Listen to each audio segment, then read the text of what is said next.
Assalamualaikum warahmatullahi wabarakatuh. Waalaikumsalam Pak Lasis. Assalamualaikum warahmatullahi wabarakatuh. Rabbil alamin. Allahumma shalli wa sallim wa barik ala Muhammad wa ala alihi wa sahbihi ajmain.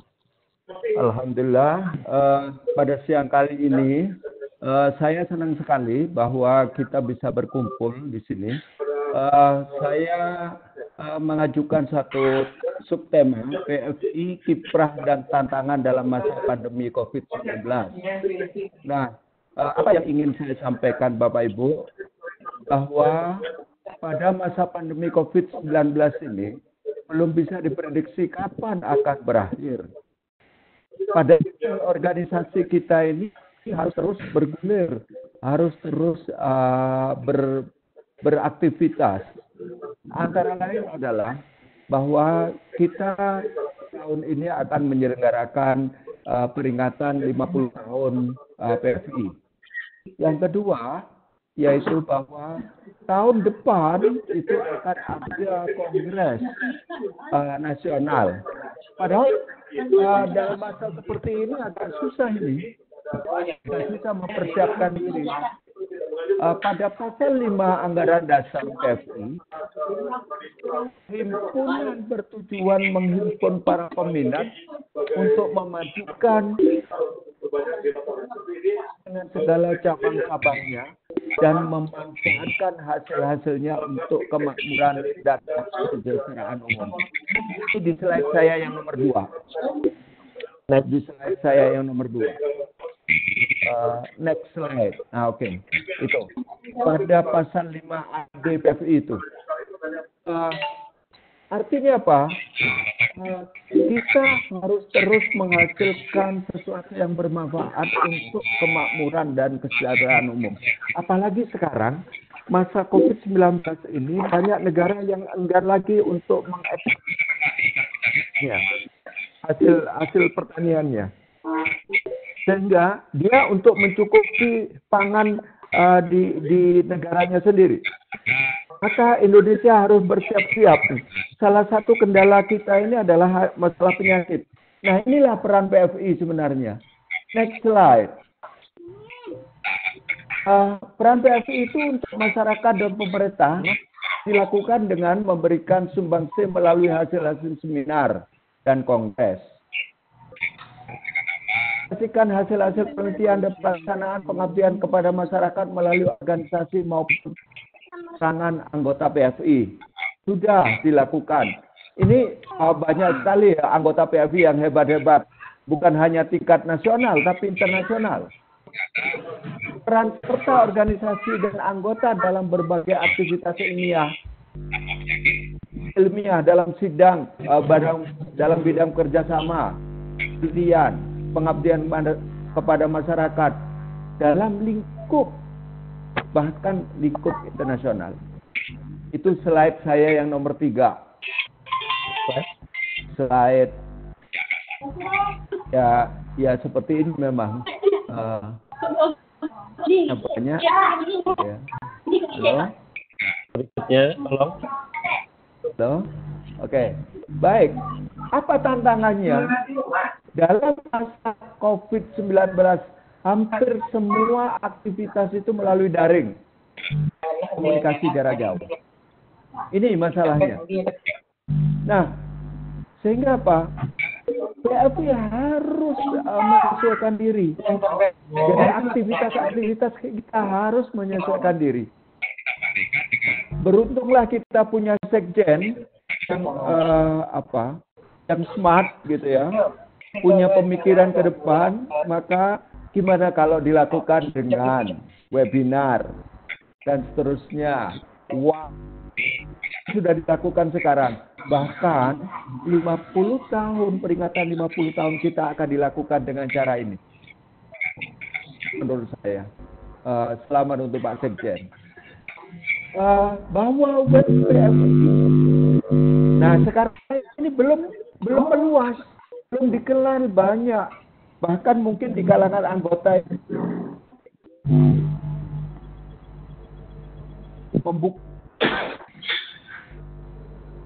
apa isinya di situ gitu ya. Nah, ini tantangan kita. ya pada masa seperti ini, itu bisa dijadikan solusi. Misalnya untuk petani, untuk sesuatu yang langsung bisa dinikmati oleh petani. Next slide, please. Tolong. Sehingga sebelumnya bahwa PFI punya anggota para ahli fitopatologi dengan pengalaman kali ini, bahwa keahlian anggota PFI belum maksimal dimanfaatkan melalui saluran PFI.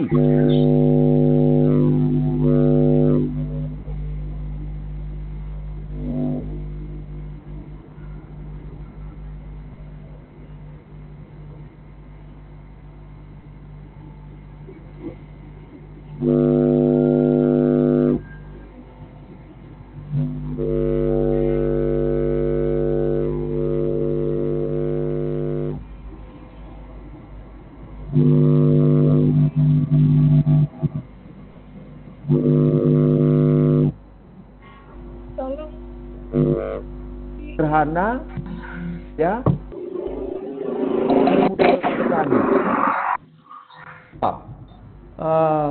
itu yaitu kita coba buat ekstensi. Next slide, please. Ekstensi melalui web, buletin, misalnya buletin penyakit tumbuhan yang sederhana saja, sangat sederhana, berisi gambar dan seterusnya. Yang kedua, konsultasi pakar. Konsultasi pakar ini juga melalui PFI. Seperti apa? Nah, ini rinciannya.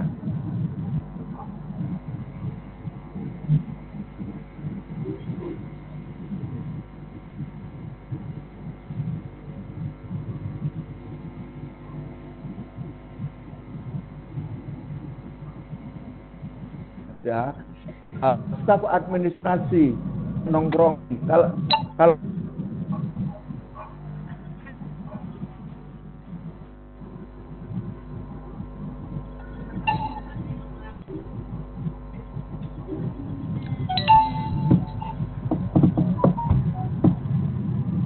lengkap. Ini tidak serpian-serpian yang bisa diterimakan setiap saat, mungkin berkala seminggu sekali atau berapa hari sekali dan seterusnya. Anggota PFI sederhana, ilmiah populer, terpercaya, sehingga petani benar kalau di blog itu bisa saja itu ngawur.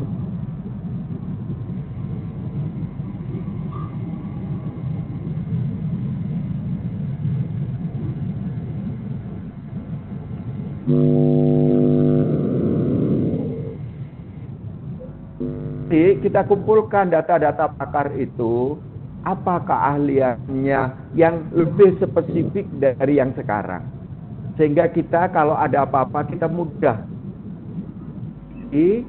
pengelola itu nanti mudah menghubungi. Detailnya seperti ini. Yang next slide lagi, yang slide ke-9. Diperlukan keahlian dan kerjasama. Perlu kerjasama dengan ahli IT. Ekstensi ini atau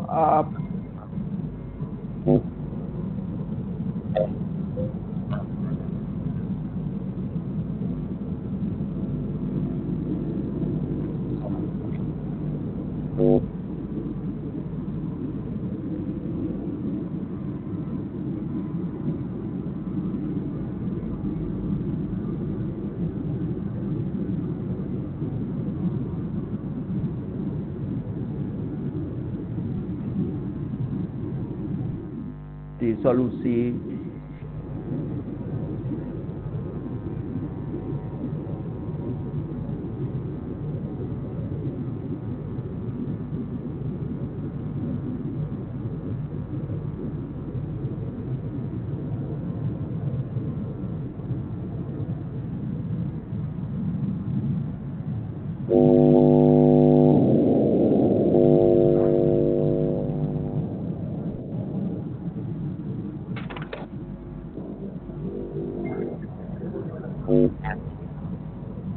Bisa ditampilkan slide yang terakhir.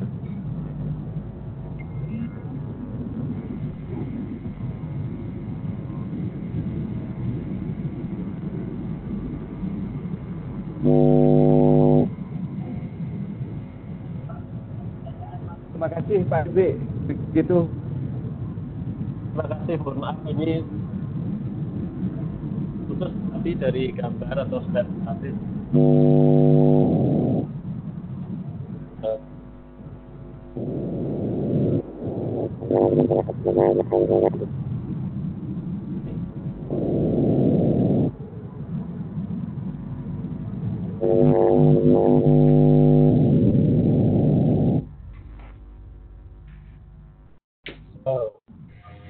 Mic-nya dalam posisi mute ya.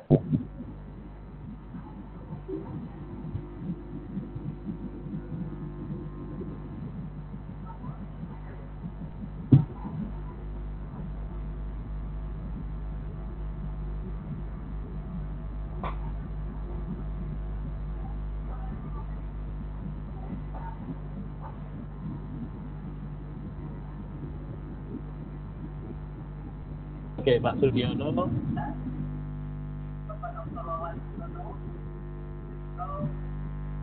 Sudah ketua pengganti. Jadi nanti ada PFI tahun 2023 yang insya Allah direncanakan di Lampung. Sebagai ketua PFI-nya adalah Pak Sugiono. Jadi ini adalah mekanisme yang ada di PFI sehingga tidak ada rebutan. Pak. Oh ya, ini semuanya dengan musyawarah. Sugiono.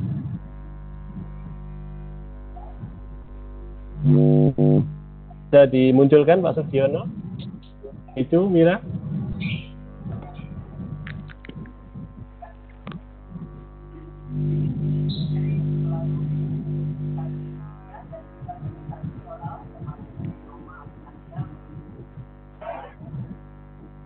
Sugiono itu silakan.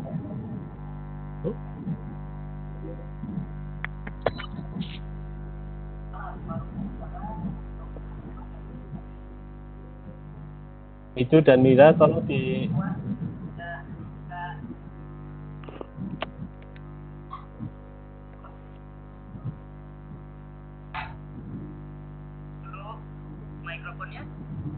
mikrofonnya di unmute.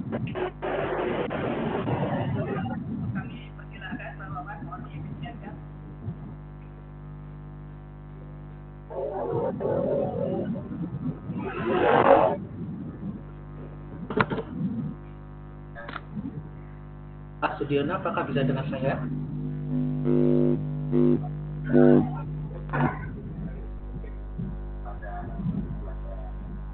Pak Sugiono, halo.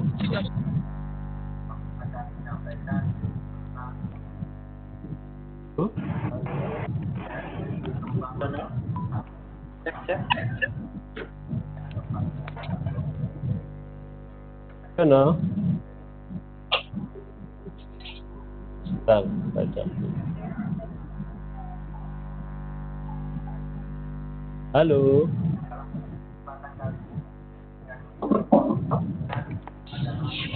Pak Sugiono bisa dengar?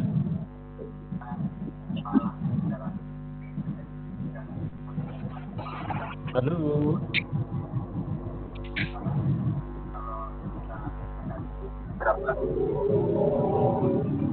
Halo Pak Sugiono. Tidak mengakui bahwa memang ini salah adalah tidak ya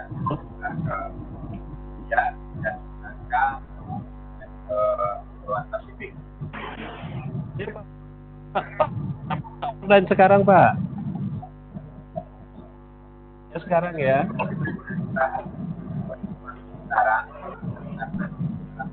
Pak Sugiono.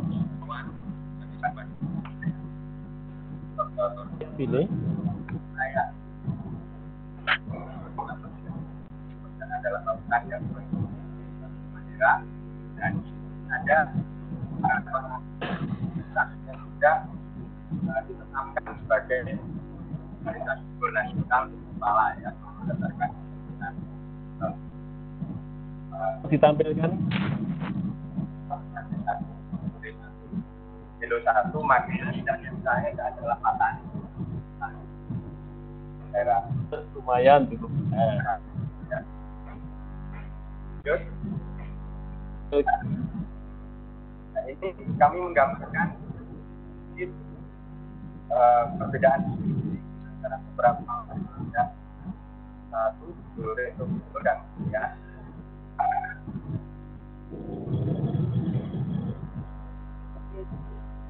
aman satu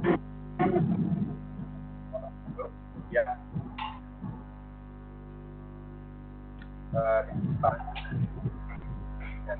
dari ya walaupun ada yang 2005 kadang minyak aslinya sekitar ini sekitar 14 sampai 12 dan tidak banyak perbedaan ya.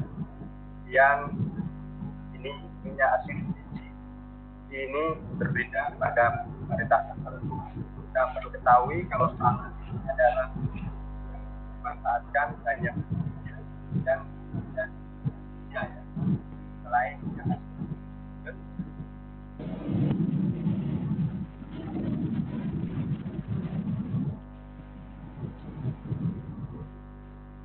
Pohon ini pohon yang syarat sebagai berpilih ya.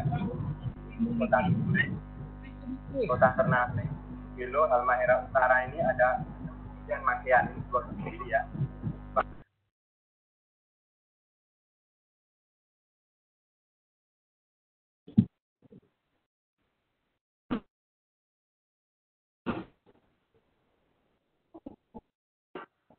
Pak Sudiono, Pak, dengar saya?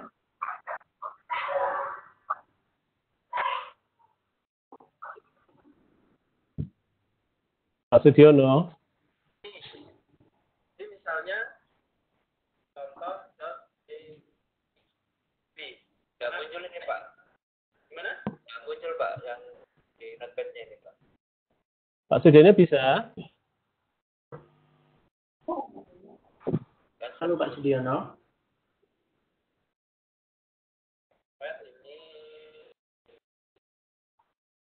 Nah, setelah kita kopikan di notepad, kita Ctrl S.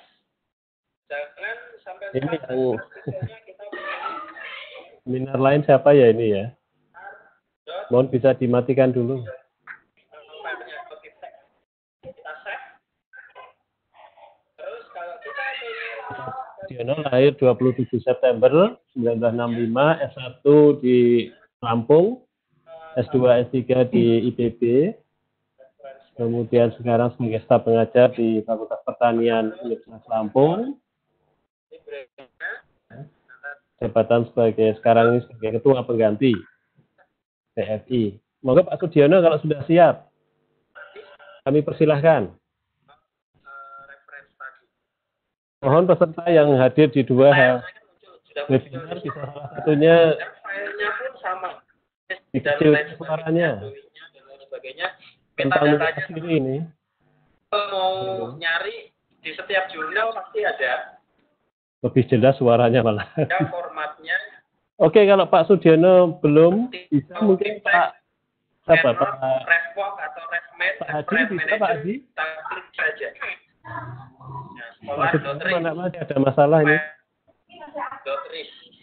Jadi tinggal Halo. pilih Pak Hadi, oke. Pak Hadi sudah ya? Oke, Pak Hadi dulu aja. Maaf ya Pak Sudiono ya. Mungkin Pak Hadi silahkan Pak Hadi setelah tampil. Pak Hadi. Oke, sebentar. kalau nyari di Google Scholar itu gampang, tinggal diklik aja, nanti tinggal dipilih kita mau import filenya modelnya seperti apa. Tanpa kita memasukkan satu-satu karena artikel-artikel yang sudah publish. Halo peserta yang lain yang sedang ikut seminar lain, mohon dimatikan dulu. Storage di mana di Mendeley desktop kita tinggal contohnya metadata karena filenya tidak besar, ya paling cuma Sekarang Pak Hadi ya, filenya Pak Hadi tolong ditampilkan. artikel itu sangat sedikit. Kita sudah bisa lebih dahulu, baru kita masukkan metadatatanya ke reference manajernya. mungkin itu saja Mas Agung dari saya. Mungkin ada pertanyaan yang lain. Silakan. Pak, kalau kita sudah punya Mendeley desktop, apakah bisa juga menjadi Mendeley Reference Manager? Bagaimana caranya? Oke Pak Adi, kami persilakan Pak Adi. Sama Pak, nanti Mendeley desktop dia akan otomatis mau pakai yang mana, tapi jangan dipakai bersamaan. Jangan Pak Adi. itu saja. Tapi kalau Al-Quran unspesifik kayaknya ini sih. Berani kalau syarat buku ajar itu ini buku ajar nanti mungkin ujian. Nah, ini kayaknya sudah ujian semua. Terus ini bagaimana menginput referensi dari slideshare atau infografis yang tidak ada penulis dan tanggalnya, Pak? Bagaimana dengan informasi melalui email pribadi sebagai referensi? Halo Pak Adi, bisa Pak Adi? Kami persilakan Pak Adi.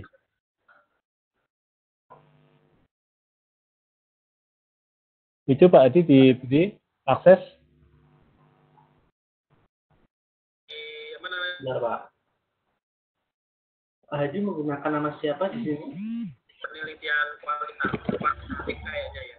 Itu kan harus ada expert judgment. Nah, itu mungkin bisa masuk juga ke spesifik. Ini ada yang ikut seminar yang lain ini. Terus ini Pak, referensi dari slideshare atau 91414535 Pak.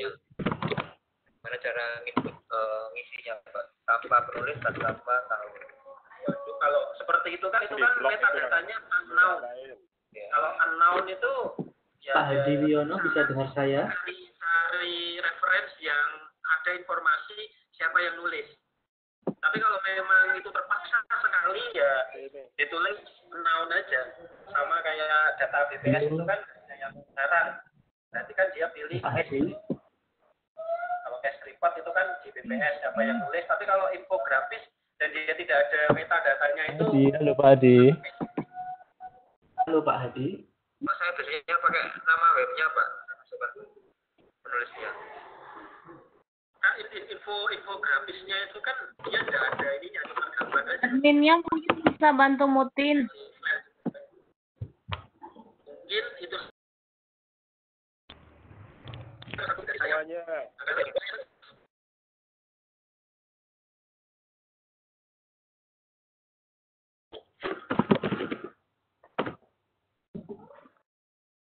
Tadi udah muncul Pak Adi kok hilang lagi nih. Pak Adi.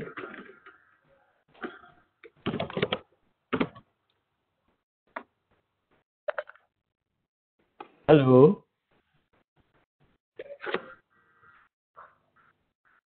Pak Adi.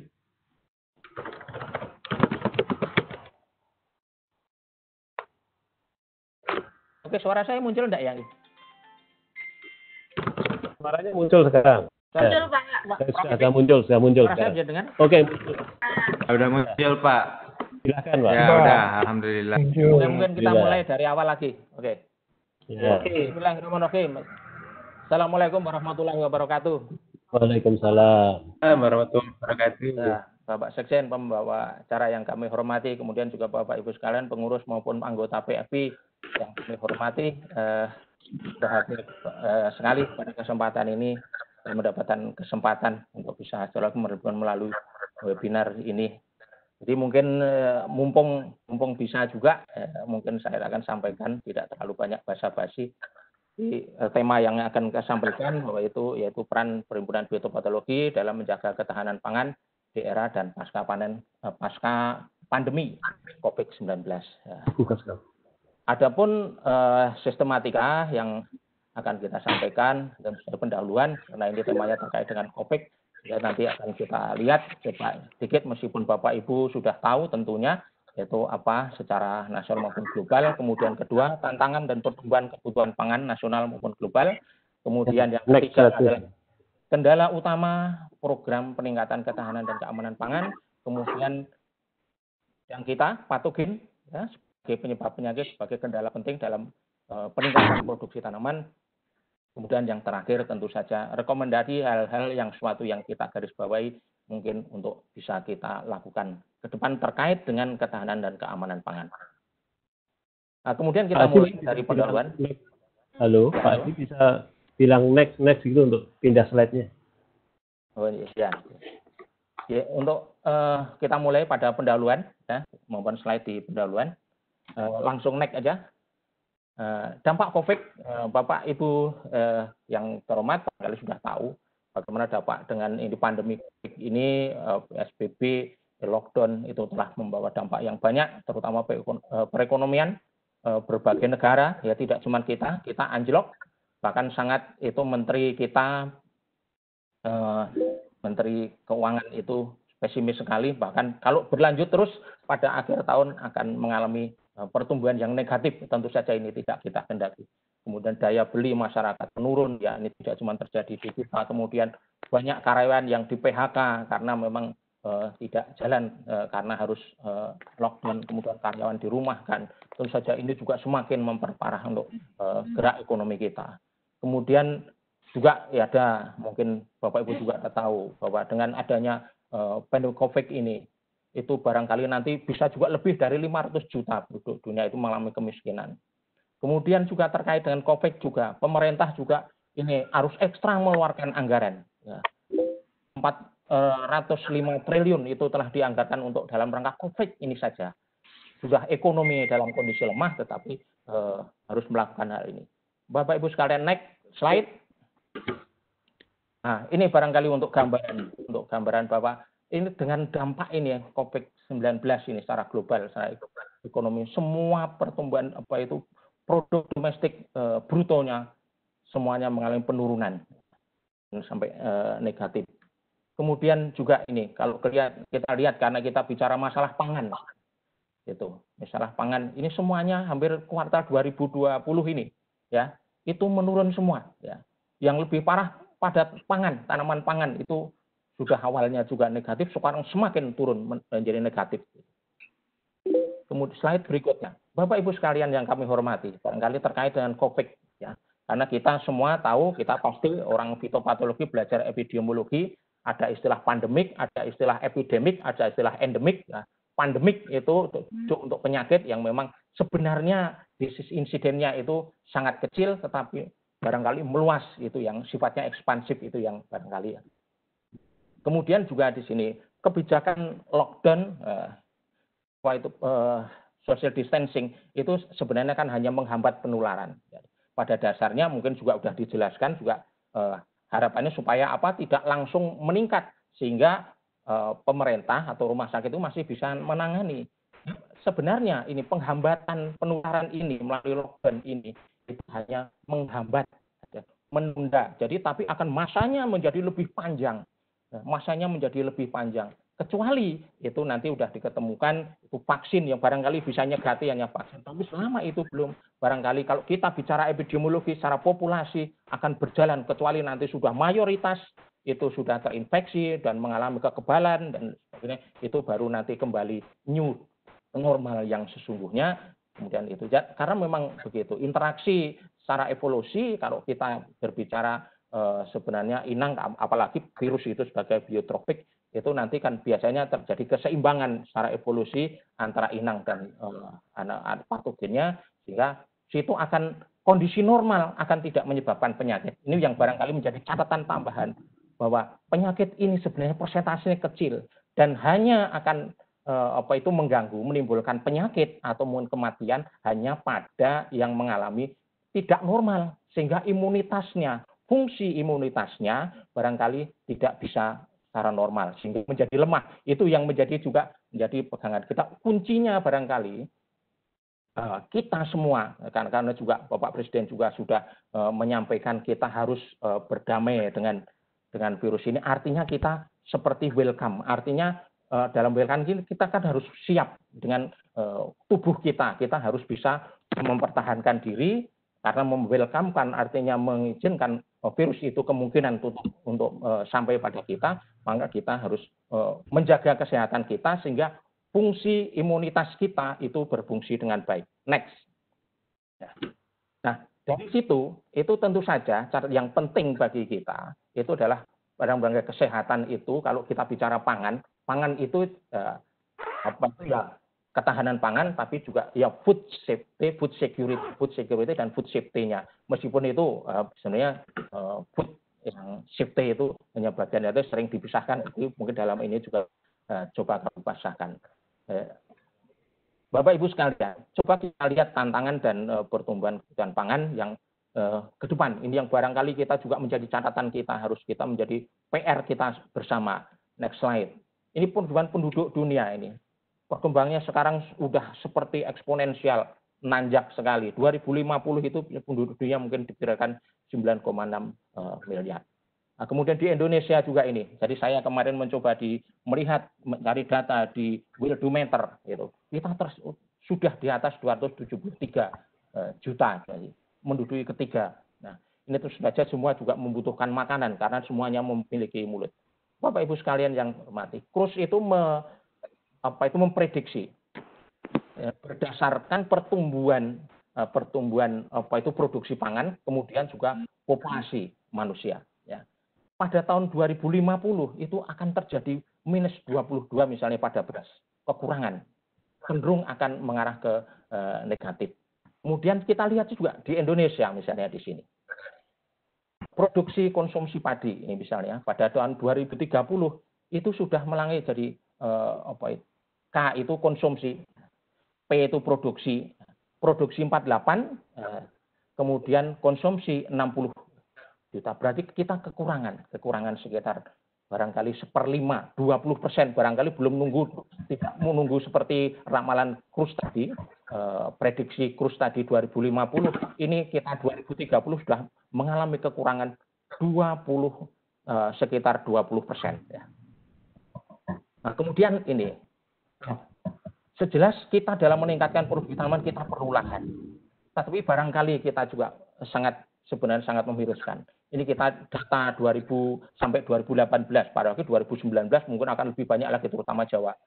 Mungkin juga dengan tol, itu dengan adanya tol, kemudian juga luar Jawa yang dengan pembangunan tol ini, lahan sawah itu berkurang 500 sampai 600 ribu hektar per tahun. Tahun 2013 sampai 2018 di Jawa itu 600 ribu hektar per tahun, rata-rata 130 hektar per tahun. Luar biasa. Barangkali ini juga harus menunjukkan perhatian kita semua. Lahan semakin sempit untuk berbagai kebutuhan manusia, karena manusia tidak hanya membutuhkan pangan saja, tapi sandang, kemudian infrastruktur dan lain sebagainya. Bapak Ibu sekalian. Slide-nya sesuai Pak Adit, maaf. Ya. Slide-nya sesuai ini. Ya Pak.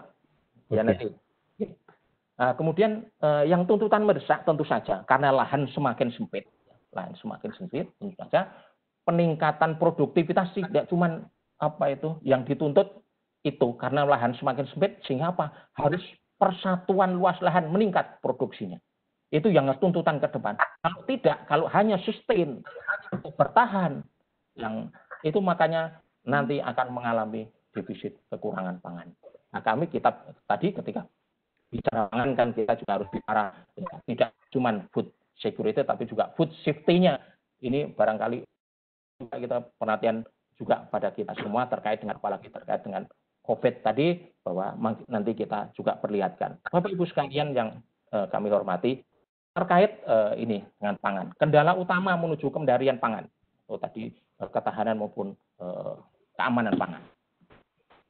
Ya dari tadi yang kita bicarakan tadi karena lahan, ya kemudian kedua ya ini dua aspek ini saja kita yang ini ingin kita sampaikan di sini. Lahan tadi jelas alih fungsi lahan terus menerus. Ya. Meskipun kita punya lahan yang masih tersisa itu lahan marginal, itu mungkin ada 150-an juta hektar. Tapi yang bisa digunakan hanya sekitar 90. Itu pun dengan catatan marginal, artinya perlu input khusus.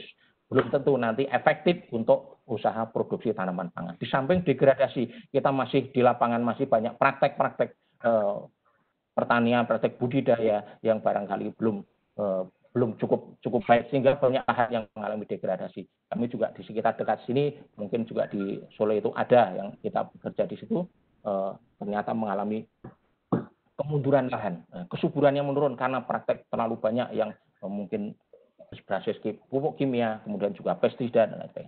Nah, kemudian bidang kita, OPT, organisme pengganggu tanaman, ada hama gulma, kemudian yang saja yang ada patogen yang kita soroti ini karena kita fitopatologi. Bapak Ibu yang kami hormati, patogen sebagai kendala produksi tanaman. Ya. Kemudian slide-nya di yang patogen sebagai kendala. Kemudian ini tentu saja juga menjadi, coba kita lihat pada ilustrasi ini, next slide-nya. Kehilangan hasil tanaman itu kita barangkali dari penyakit ini antara patogen untuk yang kelompok bakteri dan non virus itu, virus di sini dipisahkan itu sekitar 15%, kemudian virus itu bisa 5%, total mungkin sekitar 20%. Dan kita itu dari sini kalau data ini itu kita baru bisa menangani barangkali hanya sepertiga dari permasalahan kehilangan hasil ini. Kita bisa mengambil alih, recover itu hanya sekitar sepertiga, hanya 5%. Nah ini barangkali ini menjadi pekerjaan kita. Nilai yang semacam ini barangkali juga cukup. Next slide. Kemudian kehilangan ini coba untuk khusus pada tanaman pada ini kita sampel pada padi, gandum, ketan, jagung. Kehilangan hasil itu karena patogen itu bisa sampai padi itu misalnya 15%. 15% ini saya kira cukup besar. Jadi kalau kita nilai misalnya produksi nasional padi itu 30 juta ton itu kan sekitar 30 juta. Itu 10%-nya berapa? Itu kan cukup besar ya. Kalau kita hitung lagi dari harga uangnya sudah bisa juga triliunan gitu. Harga ratusan triliun yang barangkali bisa kita dapatkan dari sini.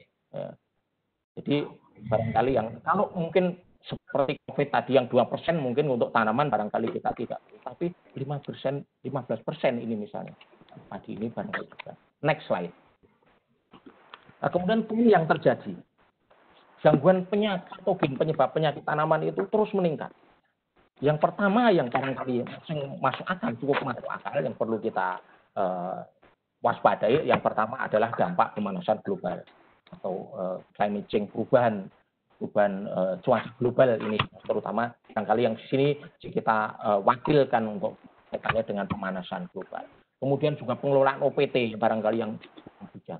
Kita lihat, Bapak Ibu sekalian, ini misalnya ini kenyataan bahwa pemanasan global itu yang terus sekarang sudah cukup melejit gitu ya. Jadi sejak 1980 ini sampai 2020 ini cukup peningkatannya luar biasa. Bapak Ibu sekalian yang kami hormati, yang jelas pemanasan itu suhu ya, suhu tentu saja kita tahu itu berpengaruh sekali, siapapun organismenya, apapun spesiesnya, apapun akan terpengaruh dengan suhu, fisiologisnya akan terpengaruh dengan suhu.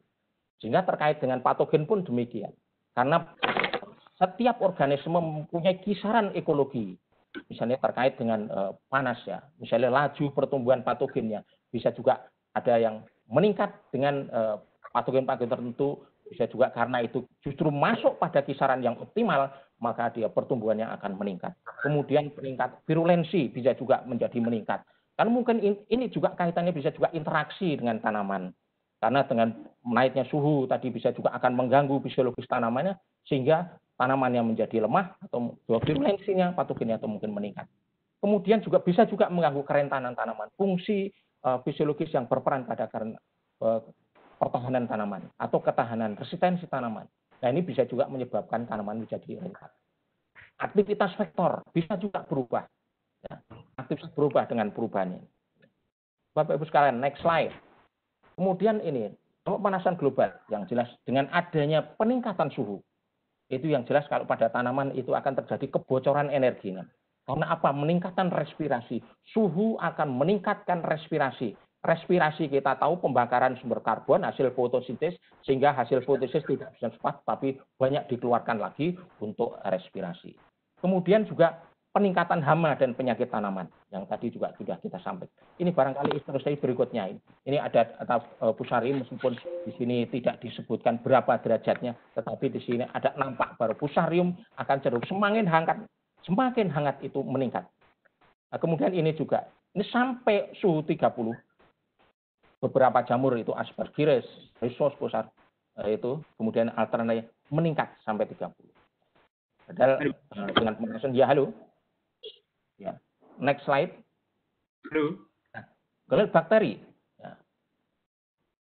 Bakteri secara umum patogenik, bakteri patogenik itu biasanya mesofil. Nah, pada bakteri mesofil ini akan cenderung juga meningkat sampai sekitar 40 dan kadang-kadang ada bakteri-bakteri tertentu malah dia optimal di atas 35, 32, 36 itu optimal untuk pertumbuhan bakteri. Jadi ini juga akan semakin meningkat ke arah di atas 30 itu akan meningkatkan bakteri. Ini barangkali ada data contoh ini ada suatu publikasi yang menyampaikan ada munculnya penyakit yang disebabkan oleh bakteri yang muncul pada darah-darah tertentu. Adi, mohon maaf, bisa dipercepat, Pak Adi? Ya, monggo. Ya, berikutnya ini terkait dengan ini. Serangga. Serangga ternyata mempersingkat siklus serangga. Otomatis ini kalau serangga penyakit-penyakit yang tular serangga seperti yang mungkin pembuluh itu yang itu mungkin akan membantu ini, bisa juga faktor ini. Kemudian Bapak Ibu sekalian, berikutnya kemudian pemakaian kimia di lapangan itu masih tinggi. Ini tentu saja juga menjadi dampak yang perlu kita perhatikan, terutama dengan pestisida. Terus ini yang pestisida ini dapat menurunkan imunitas. Ini kalau Bapak Ibu mungkin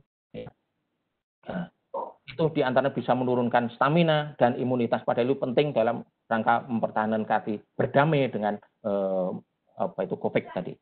Kemudian ini kenyataannya. Pestisida pendaftaran pestisida trennya naik luar biasa. Ini kalau yang di depan lebih 10 tahun mungkin 2 kali lipat. Tapi yang 2013-2006 itu 2 kali lipat hanya 3 tahun. Dan mungkin data baru belum dapat, tapi mungkin akan lebih tinggi dari situ. Bapak Ibu sekalian, kemudian juga barangkali ada catatan terkait dengan imunitas tadi. Barangkali kita kenal ini, dan kita juga sepertinya masih terbatas yang bekerja di ini, yang saya tahu yang banyak konsisten itu Prof. Oki dari Bogor. Ini juga itu menurunkan imunitas, ya. Banyak yang menurunkan imunosupresif, di samping karsinogenik kemudian dan lain sebagainya. Bapak Ibu sekalian. Nah, ini barangkali yang perlu kita perhatikan karena itu memang patogen itu menyerang sebenarnya diawali sejak dari awal, kemudian juga patogen-patogennya biasanya sebenarnya merupakan fakultatif yang sebenarnya secara evolusi berarti sehingga kalau tanamannya lemah atau luka dan lain sebagainya, kekeringan dan lain-lainnya akan serangan. Bapak Ibu yang kami hormati, kita dalam pengelolaan penyakit karena ini sudah bisa dikatakan masuk era 4.0 itu 2.0, maka kita juga harus kita tidak tidak mau kita gitu ya. Kita jangan sampai tertindas oleh disruptif teknologi yang ini. Nah, dalam hal ini kita harus bicara ketika kita bicara pengendalian, maka sebenarnya kita juga berbicara harus secara komprehensif. Nah, ini yang kita sampaikan dalam hal ini barangkali yang intinya ya. Kita perlu sinergi dengan yang lain. Kita jangan memisahkan diri secara inklusif, tidak mau dengan yang lain ya. Tidak mau dengan yang lain. Ini yang sering yang kami punya pengalaman pengelola itu ternyata menangani misalnya degradasi lahan. Ternyata pandangannya orang tanah sama kita berbeda. Padahal dua-duanya itu tentu saja nanti yang diteliti pun berbeda. Tapi kalau ketemu akan saling sinergi ternyata. Kesehatan soil health itu tidak cuma aspek tanah tetapi juga aspek penyakit ini ternyata juga terjadi. Yang betul-betul ada kedua-duanya terjadi dan harus berbicara secara sinergi. Bapak Ibu sekalian yang kami hormati. Kemudian di sini kaitannya dengan ini teknologi tadi. Kita kalau di di agronomi mungkin ya di budidaya tanaman ada precision farming, maka kita juga ada di situ barangkali. Nah, sekarang juga barangkali kemudian ini teknologi yang Geographic Information System itu AGS Global Innovation Satellite System ini juga barangkali ini kami belum banyak melihat ini yang penanganan di Indonesia. Ini penting sekali ya karena bisa menjadi lebih akurat dalam disease assessment, akurat dalam disease forecasting, diagnosis, itu semuanya penting dalam integrated disease management. Barangkali ke depan ini juga menarik bisa menjadi tema. Bapak Ibu sekalian yang menghormati karena waktu dibatasi, kemudian barangkali hal-hal yang pengen kita menjadi catatan atau mungkin kita rekomendasikan sebagai untuk mendudukkan peran PFI ini, menjaga ketahanan keamanan ya. Yang pertama adalah diantaranya implementasi PHT tetap harus kita kembangkan dari pengelolaan penyakit, terutama berbasis pada komponen teknologi yang ramah lingkungan seperti pengendalian hayati, pestisida hayati tetap harus kita tingkatkan terus. Kemudian ada yang kedua, ini catatan, kita banyak punya pengalaman terutama di sawit penggunaan varietas lokal, ternyata banyak kelebihan juga. Ada varietas lokal Jakarta, bahkan produksinya itu lebih tinggi daripada hasil pemurniaan. Meskipun intensitasnya tinggi, barangkali itu lebih toleran, itu keunggulan varietas. Atau mungkin ada yang intensitasnya tidak berbeda, tetapi hasilnya justru malah dia lebih tinggi, karena yang hasil pemurniaan tadi itu ternyata produksinya rendah karena sebagai efek dari penyakit tadi. Seperti inilah barangkali varietas lokal yang mungkin kita kenal, mungkin karena diduga memiliki gen poligenik atau ketahanan horizontal, sehingga dia barangkali malah juga lebih bisa diandalkan. Varietas tahan ini paling praktis, baik untuk mengurangi penggunaan pestisida, kemudian juga tindakan-tindakan budidaya yang lain, karena harus didayangkan. Kemudian yang berikutnya adalah pengembangan precision plant protection tadi, dengan memanfaatkan GIS maupun yang GNSS. Bapak sekalian, mungkin nomor 4, pengendalian mikotoksin yang perlu kalau kita bicara imunit.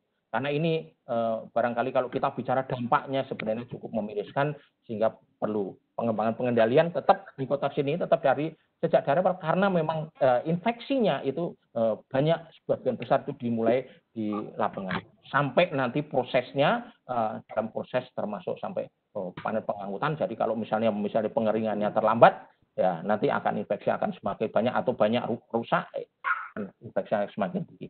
Kemudian yang berikutnya adalah tadi yang saya menegaskan, meskipun sebelum saya sampaikan, Pak PWNI perlu banyak bersinergi tetap bidang lain, terutama lagi dengan PEI.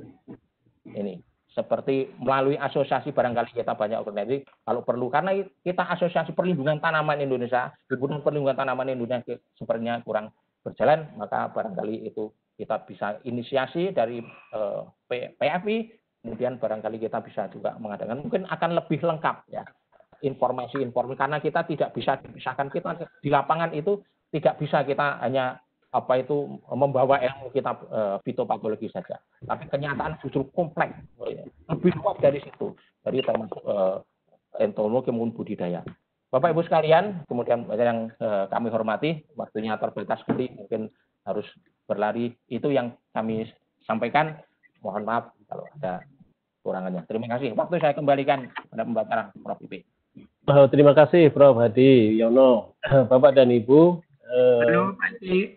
Ya, halo. Dengaran Pak suara saya, Suryono tes Pak. Oke Pak, dengar Pak. Ya berarti Pak Sudiono dulu aja, silakan. Ini Pak Sudiono, ini Ketua Pengganti PFI, kedudukan sekarang di Lampung Pak ya? Ya betul. Ya. Oke Pak, kami persilahkan Pak. Ya terima kasih. Assalamualaikum warahmatullahi wabarakatuh.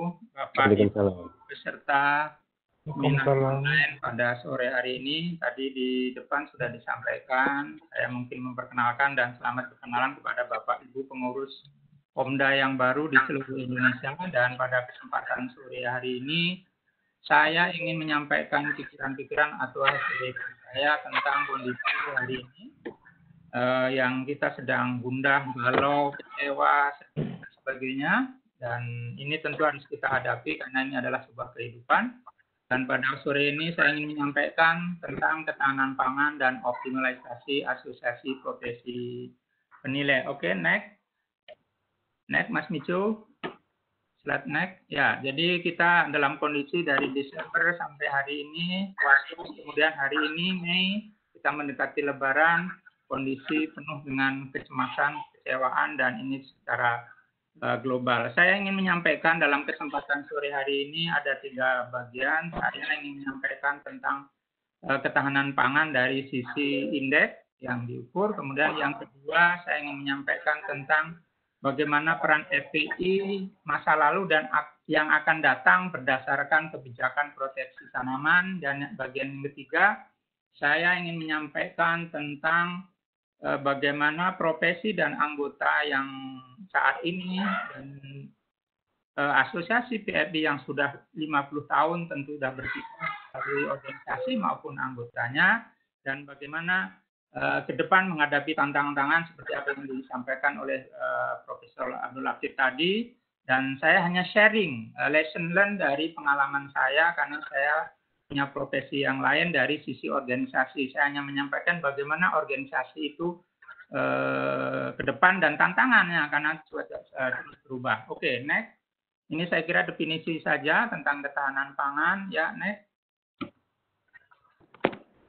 Ada beberapa bagaimana mengukur ketahanan pangan. Ya, di dunia ada FAO, ada Global Food Security Index, ada GFSI, kemudian ada Food Sustainability Index, kemudian di Indonesia oleh Badan Ketahanan Pangan dikembangkan namanya Food Security dan Vulnerability Atlas atau peta kerentanan dan ketahanan pangan. Oke, next.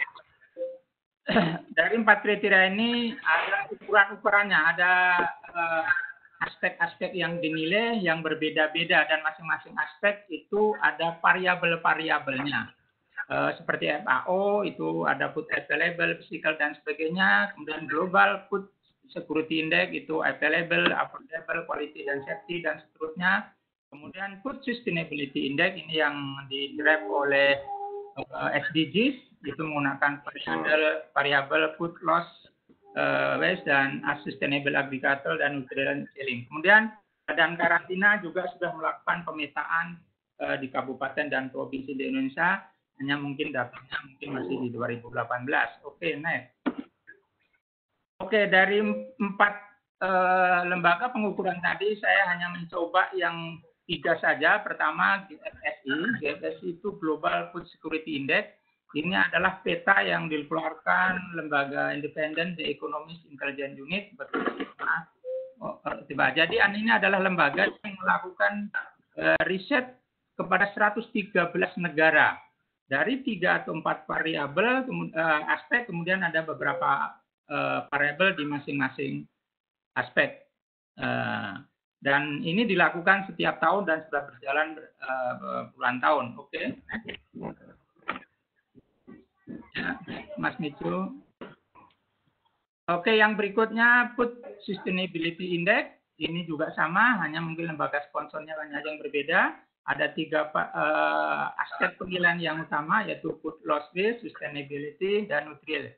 Ini yang disurvei, yang dipetakan hanya 67 negara. Berbeda dengan GFSI tadi. Itu ada 113 negara. Nah, itu variabel-variabel atau aspek-aspeknya. Kemudian ini saya coba petakan. Next. Hasilnya adalah seperti ini. Nah, ini bagaimana posisi Indonesia 5 tahun terakhir. Kita secara umum pada posisi dari 113 negara, kita pada urutan di tengah.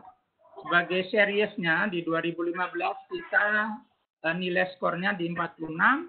Kemudian sekarang posisi kemarin tahun 2019 kita di posisi 62. Tetapi angka urutannya pada tahun 2019 kita pada posisi di 62. Artinya apa? Secara series kita 5 tahun terakhir mengalami kenaikan. Ini adalah kriteria security index atau food security index-nya. Tetapi secara peta dari 113 negara yang disurvei kita posisi pada urutan 62. Kurang lebih ada di tengah-tengah. Nah, ini rankingnya, ini juga series dari tahun 2015 yang tadi kita urutan bawah 74, kemudian di 2019 kita naik di 62 atau kurang lebih separuh atau di tengah-tengah, di middle, di kuartal tengah. Oke, next. Nah, sedangkan ini adalah bagaimana peta GFSI di Asia. Ya, jadi di Asia Pasifik kita ini posisinya yang ke-12. Ya, di posisi 12. Artinya kita mungkin dengan negara tetangga umpamanya Vietnam, kita masih di bawahnya, apalagi dengan Malaysia, dan justru ini yang unik juga Singapura di Asia Pasifik dan dunia indeks ketahanan panganan skornya paling tinggi. Padahal kita ketahui Singapura tidak memiliki sumber daya alam, tetapi mungkin ada variabel yang lain, umpamanya jumlah penduduknya yang sedikit dan sebagainya. Oke, saya kira ininya. Kemudian ranking FS tadi kami sudah jelaskan. Next, Mas Micu. Oke, ini hasil ringkasan dari Food Sustainability Index ya. Jadi agak berbeda. Kalau ini pesertanya ya atau negara yang disurvei hanya 67 negara. Variabelnya agak sedikit berbeda. Nah, ini adalah hasilnya. Hasil ini ada 4 kuartil dan kita kalau dipetakan di mappingnya tetap pada posisi yang merah atau kurang lebih pada posisi urutan sekitar urutan 60.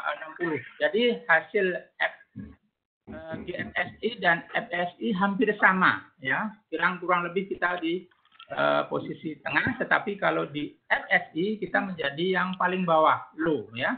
Sedangkan negara-negara yang lain seperti Prancis dan sebagainya ada posisi, atau kalau dikuartilkan kita pada kuartil atau kelompok yang keempat atau rendah. Jadi sebenarnya 2 lembaga atau 2 metode pengukuran ketahanan pangan dunia ini menghasilkan ya kurang lebih sama, walaupun aspek dan variabel yang dilakukan penilaiannya berbeda. Oke, naik Mas.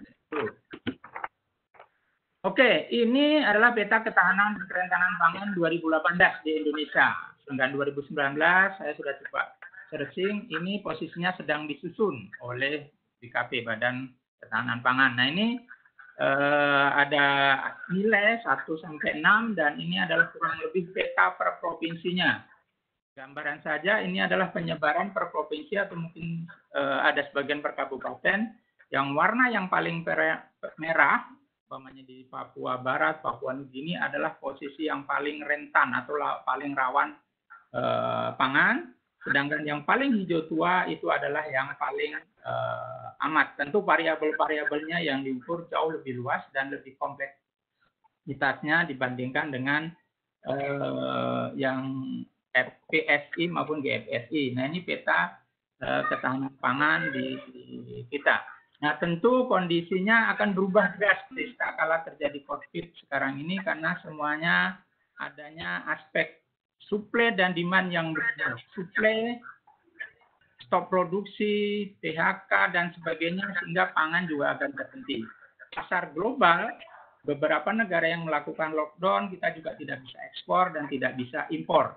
Sedangkan dari aspek konsumsi, aspek demand juga mengalami perubahan yang drastis dari sekitar Maret, April, dan Mei, dan petanya juga sulit. Di sini terjadi satu yang secara umum karena purchasing power atau daya beli masyarakat drop atau turun dengan berbagai sebab dan alasan. PHK, bisnis tidak jalan, logistik tidak dengan sempurna, dan sebagainya.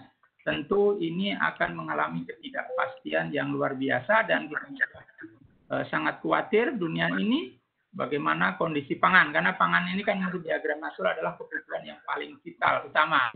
Walaupun orang bilang kebutuhan yang lain adalah wifi dan pulsa, tetapi pangan itu adalah sifatnya sesuatu yang sangat mutlak, sehingga ini akan menjadi kontribusi kita bagaimana peran ini. Itu kurang lebih peta yang bisa kita sampaikan tentang bagaimana ketahanan pangan kita terhadap dunia maupun pangan kita terhadap antar provinsi. Bahkan antar provinsi pun bisa diturunkan kabupaten, kabupaten bisa turun di kecamatan, dan terakhir ada pada keluarga. Masing-masing mempunyai ketahanan finansial yang berbeda. Ada orang yang sehari mencari untuk keperluan sehari, ada yang sebulan bisa untuk makanan 1 bulan, ada juga yang bisa nyari sebulan bisa untuk 2, 3, dan bulan. Tetapi secara umum orang akan berhenti tak kala aktivitas itu akan berhenti, termasuk supply chain, rantai pasok juga akan berhenti. Dan disinilah mungkin kita sebagai profesi yang menggeluti ini memberikan andil yang sekarang sudah existing berjalan, dan bagaimana nanti ke depan menghadapi tantangan itu. Oke, berikutnya Mas Dito. Saya ingin melihat bagaimana kebijakan proteksi tanaman hari ini. Jadi karena pangan itu secara umum diproduksi oleh petani yang jumlahnya banyak, tetapi konsumsi juga dinikmati orang dan sebagian besar. Nah, bagaimana dalam proteksi tanaman, tentu kiprahnya sebenarnya sudah berjalan. PFI aja sudah 50 tahun, ilmu fitopatologi sudah lama. Tetapi bagaimana negara intervensi dalam membuat kebijakan sehingga orang-orang bisa memberikan andil dan kontribusi. Ini kebijakan di masa lalu di bidang budidaya pertanian, bidang karantina itu hanya ada beberapa undang-undang dan belum sempurna. Umpamanya undang-undang budidaya tahun 92, kemudian PP-nya bahkan dulu ada namanya PHT melalui Kepres dan PP, kemudian undang-undang karantina. Tapi semuanya alhamdulillah ini sudah dilakukan revisi ya. Jadi sudah ada revisi di tahun 2019 kemarin, mungkin sebagian dari Bapak Ibu sekalian ada yang dijadikan mitra sebagai konsultan publik atau mungkin ada juga yang terlibat dalam penyusunan atau penyempurnaan. Oke, next saya akan mencoba bagaimana membedah beberapa undang-undang yang terkaitan bagaimana undang-undang pelaksanaan ini di bawah Undang-Undang Dasar bagaimana kaitannya dengan hal-hal yang sifatnya apakah perlindungan, apakah PPT dan sebagainya. Sebagai misal Undang-Undang Nomor 18 Tahun 2012 tentang pangan itu ada dua pasal yang saya review, ada pasal 22 di sana jelas menstate adanya serangan organisme pengganggu tumbuhan, begitu pula pasal 118.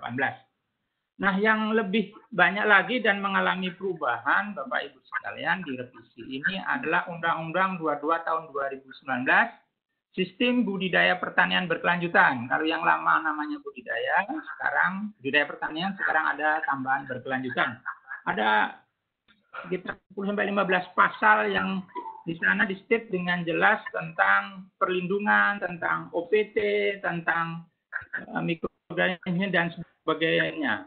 Ada pasal 48, umpamanya, ada pasal 49, next mas ini. Kemudian ada beberapa pasal yang mengatur juga tentang pestisida.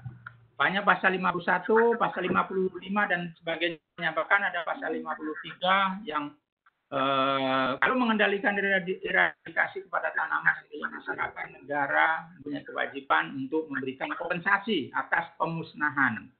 Dan dari pasal-pasal ini, next ada beberapa pasal lagi. Ada pasal 75, ada pasal 76, kemudian next. Saya kira ini kita bisa coba pelajari sendiri. Nah, pasal-pasal ini adalah yang di Undang-Undang Budidaya ini adalah mengatur secara umum, kebijakan umum. Nah, kebijakan umumnya di situ disyaratkan dalam waktu 3 tahun, negara harus menyusun peraturan pemerintah. Ya, bagaimana peraturan pemerintah disusun, umpamanya pengendalian OPT adalah dengan PHT. Nah, seperti apa nanti implementasi PHT-nya? Bagaimana pemerantuan pemerintah, pemerantuan kementerian, sampai detail juknis dan juklaknya. Tentu di sana konsekuensinya adalah mandatory funding atau anggarannya menjadi sifatnya wajib. Nah, kemudian ada undang-undang yang lain, saya kira ini teman-teman atau Bapak Ibu sekalian yang ada di karantina, ini sesuatu yang luar biasa karena menyempurnakan undang-undang karantina yang lama. Ini hampir sebagian semua pasal tentang bicara tentang OPT, baik hewan, ikan maupun tumbuhan, tetapi ada yang lain, banyak PRG, GMP, keamanan pangan dan sebagainya. Jadi pasal ini saya kira menjadi payung hukum teman-teman yang berkecimpung di karantina, tentu tinggal turunannya yang harus lebih detail dan mungkin ini merupakan sesuatu yang jauh lebih advance atau jauh lebih established dibandingkan undang-undang budidayanya, karena budidaya ini kan tidak ada yang mempelopori utama, tapi kalau karantina hewan dan tumbuhan itu badan karantina lah sebagai leading sektornya untuk melakukan kegiatannya. Oke, ada undang-undang yang lain yang juga coba saya review. Undang-undangnya sebenarnya sudah lama, yaitu Undang-Undang Nomor 19 Tahun 2013, yaitu perlindungan dan pemberdayaan petani. Di sana ada beberapa pasal, 35, 37, 68, dan penjelasannya yang di sana disebut mengenai organisme pengganggu tanaman. Ini sebagai salah satu landasan umum yang sekarang operasionalnya kalau kita mendengarkan atau mungkin terlibat adalah di asuransi. Ya. Sekarang ada asuransi tanaman padi, kemudian ada asuransi ternak. Di sana itulah konsekuensi logis dari undang-undang ini, ada action yang melindungi petani dalam bentuk asuransi, walaupun memang harus ada peningkatan optimalisasi lagi apa, yaitu tidak hanya padi, satu, kedua mungkin harus ada komoditas-komoditas yang lain. Kemudian lembaga yang memberikan katakanlah asuransinya sekarang hanya satu perusahaan, Jasindo. Ini untuk birokrasi dan sebagainya tentu mudah, termasuk klaim ya. Jadi klaim asuransinya juga harus mudah karena dalam prakteknya asuransi tidak gampang, jangankan asuransi tanaman, asuransi yang sifatnya hubungan manusia aja tidak mudah, pokoknya asuransi jiwasraya yang sedang masalah, bumi putra ada sedang masalah. Oke, ada undang-undang yang lain yaitu Undang-Undang Nomor 13 tahun 2010 tentang hortikultura, ada salah satu pasal, kemudian Undang-Undang Nomor 41 2009 tentang perlindungan lahan pertanian pangan berkelanjutan, juga ada satu atau dua pasal yang di state di sana tertulis tentang adanya untuk pembangunan tanaman atau pengendalian tanaman. Oke, saya kira itu gambaran tentang bagaimana pijakan hukum atau landasan hukum teman-teman atau kita semua dalam menjalankan profesi ini di masa lalu dan di masa akan datang. Kalau saya melihatnya ada dua undang-undang yang tadi, Undang-Undang Nomor 21 dan 22 itu adalah acuan yang sangat besar, dan peranan kita di sana tentu ke depan dalam segi operasionalnya. Apakah dalam memberikan masukan, apa mungkin terlibat dalam menyusun peraturan pemerintah, peraturan kementerian, atau sampai hal-hal sifatnya teknis, sehingga undang-undang ini betul-betul bermanfaat bagi masyarakat. Karena dalam prakteknya kadang-kadang ada undang-undang yang peraturan turunannya itu tidak pernah terbit, sehingga tidak bisa dieksekusi. Yang berikutnya untuk melakukan itu biasanya permasalahan adalah dana, karena konsekuensi aturan-aturan turunan itu adalah mengenai biaya dana. Seperti apa akan ke depan? Untuk 2019 saya kira pemerintah full akan menggunakan dana untuk recovery ekonomi, untuk kesehatan dan sebagainya. Pemerintah daerah sekarang DAK-nya dialokasikan untuk itu. Nah, kita apakah ada alokasi untuk keperluan pangan? Nah, ini yang kita tidak tahu. Sehingga saya berpendapat 2019 ini juga akan menjadi masalah kalau pendanaan untuk ketahanan pangan ini teralokkan hanya untuk keperluan COVID atau kesehatan dan sebagian untuk pendidikan. Maaf Pak Sugiono, mau dipercepat Pak ya waktunya. Oke, baik, terima kasih Pak Ipi. Oke, berikutnya sedikit saya hanya sharing saja tentang peran PRI dari lembaga dan anggota. Jadi saya menyampaikan di sini bagaimana optimalisasi lembaga dan anggota. Saya ingin hanya melihat tempat yang lain. Saya punya pengalaman di organisasi profesi yang lain. Di sini ada infrastruktur atau ada sistem yang mungkin bisa di-cloning untuk di PRI, dan ini saya hanya wacanakan saja kepada teman-teman atau Bapak Ibu pengurus daerah, pengurus pusat, dan termasuk saya sebagai ketua pengganti bagaimana lembaga ini. Oke, next.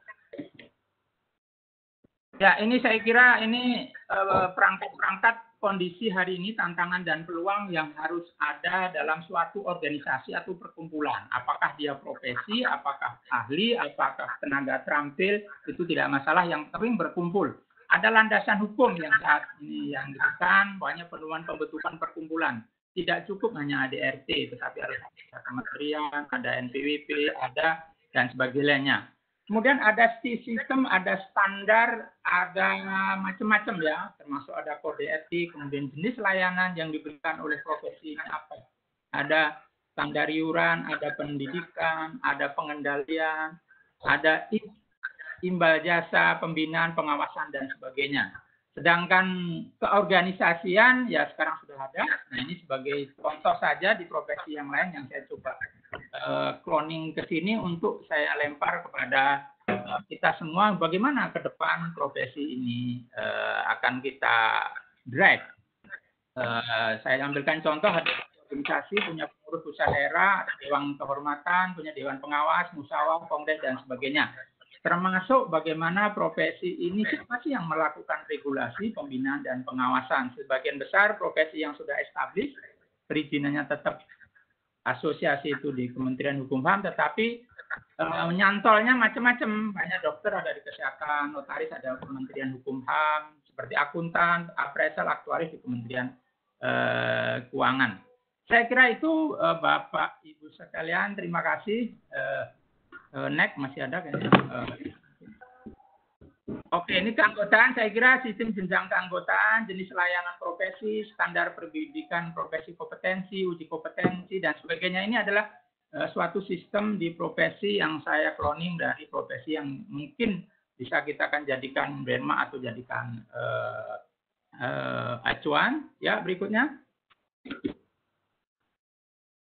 Oke, saya kira ini selesai. Jadi ini dalam kondisi saat ini kita harus berdampingan dengan COVID ya, dan juga makhluk Allah, dan terus beraktivitas apapun cara beraktivitasnya, kita sebagai menjalankan profesi ini dalam rangka ketahanan pangan dan kesejahteraan anak bangsa. Terima kasih. Saya Sudiono dari Bandar Lampung. Mohon maaf, izin wal faizin. Saya akhiri. Wassalamualaikum warahmatullahi wabarakatuh. Waalaikumsalam. Para presenter, Pak Latif, Pak Adi, dan Pak Sudiono mohon tetap online ya. Nanti setelah ini ada tanya jawab. Sebelumnya kita akan ke Bu Asti. Terima kasih Pak Sudiono atas presentasinya, sangat menarik yang disampaikan. Assalamualaikum warahmatullahi wabarakatuh. Saya persilahkan Bu Asti. Baik, Pak Ipik, terima kasih untuk kesempatannya. Bisa terdengar ya suara saya? Jelas sekali Bu Asti, merdu. Waduh. Ya, saya tunggu slide-nya. Baik. Assalamualaikum warahmatullahi wabarakatuh. Selamat Bapak dan Ibu anggota PFI di seluruh Indonesia. Pertama-tama saya ingin mengucapkan terima kasih kepada pengurus PFI, terutama Pak Sekjen ini atas upayanya dan juga memberi kesempatan kepada kami untuk mengisi seri webinar PFI yang perdana ini. Ya, mudah-mudahan untuk selanjutnya dapat berjalan dengan lancar. Pada kesempatan yang baik ini, perkenankan saya menyampaikan materi terkait peringatan Tahun Kesehatan Tanaman Internasional dan bagaimana PFI dapat memberikan kontribusinya.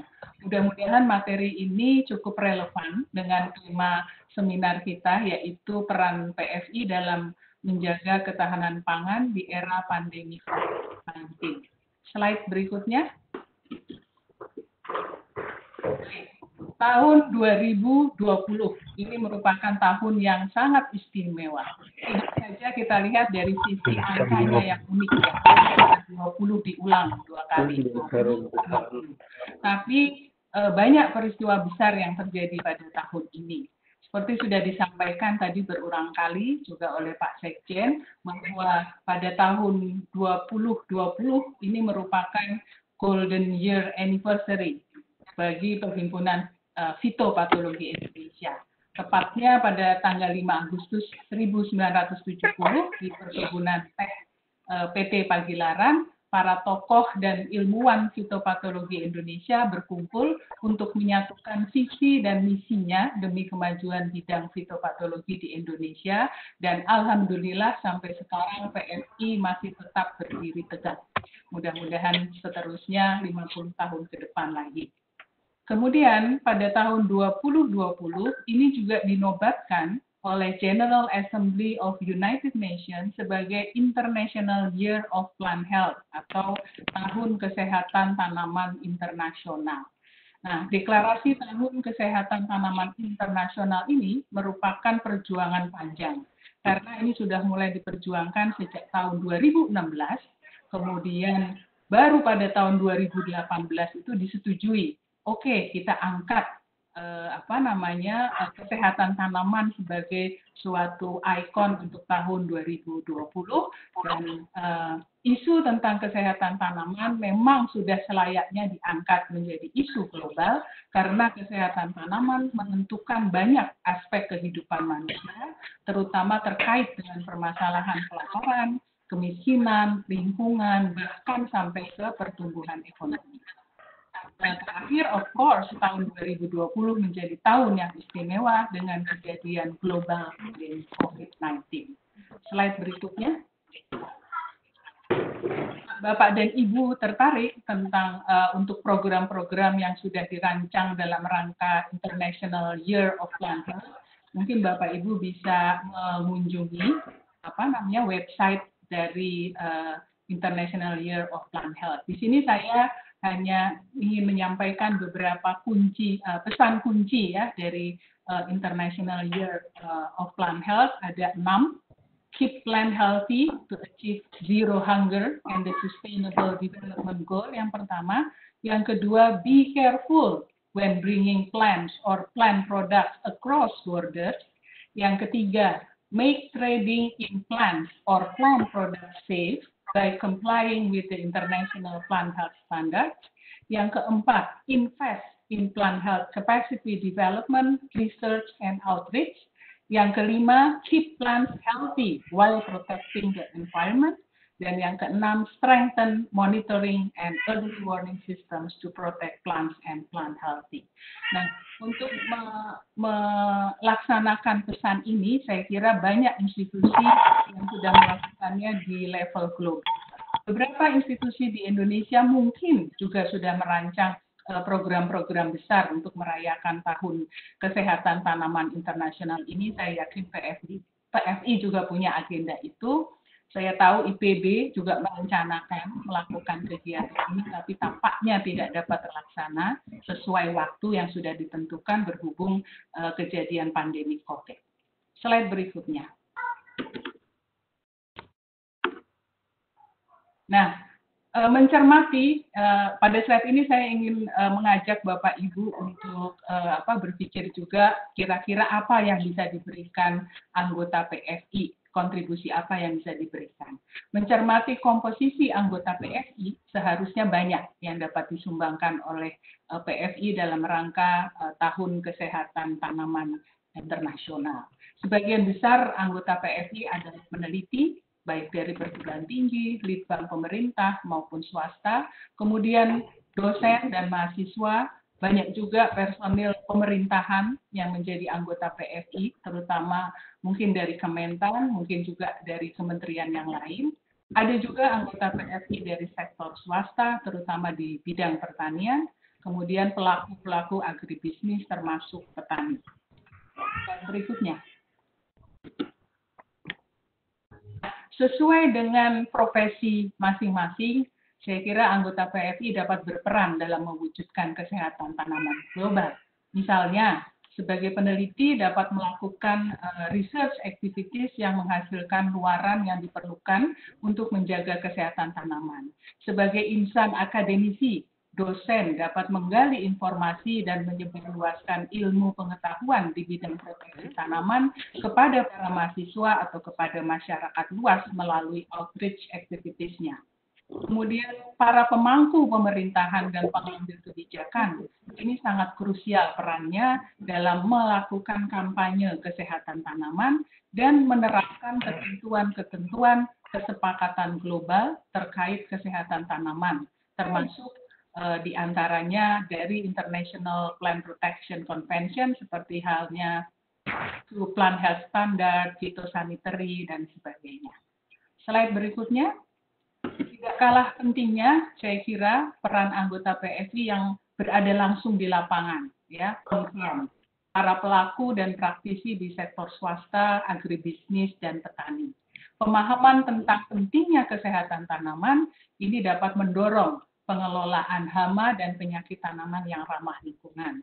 Para petani yang mendapatkan edukasi tentang konsep kesehatan tanaman juga tentunya akan mengaplikasikan praktek-praktek baik atau good agricultural practices, termasuk diantaranya monitoring hama dan penyakit, penggunaan benih sehat, dan lain-lainnya. Baik, selanjutnya. Di masa prihatin era pandemi COVID-19 saat ini, kita melihat semakin nyata peran bidang pertanian. Saya mengambil salah satu quote dari seorang ilmuwan yang saya kenal. Dia mengatakan bahwa agriculture is not optional, it is essential.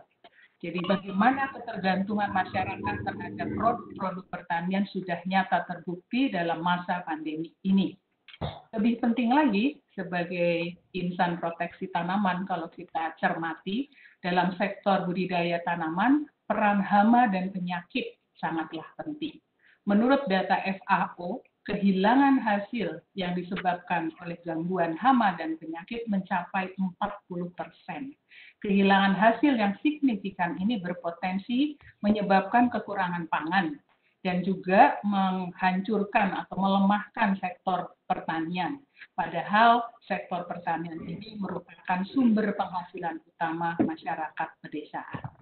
Tantangan lainnya di dalam kesehatan tanaman itu adalah ancaman yang diakibatkan oleh beberapa hal, ya, di antaranya perubahan iklim dan aktivitas manusia yang semuanya ini telah mengubah ekosistem, sehingga ekosistem yang berubah kemudian akan mengganggu keanekaragaman hayati, di antaranya akan menciptakan lingkungan yang mendukung perkembangan hama dan penyakit. Tadi Prof. Hadi Wiono sudah memberikan beberapa contohnya.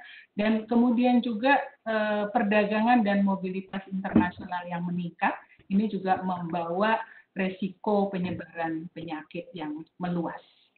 Slide berikutnya.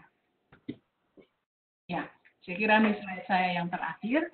Tantangan-tantangan yang tadi sudah saya sampaikan, ini sebetulnya memberikan banyak peluang bagi kita semua sebagai anggota PFI untuk memberikan kontribusi yang nyata.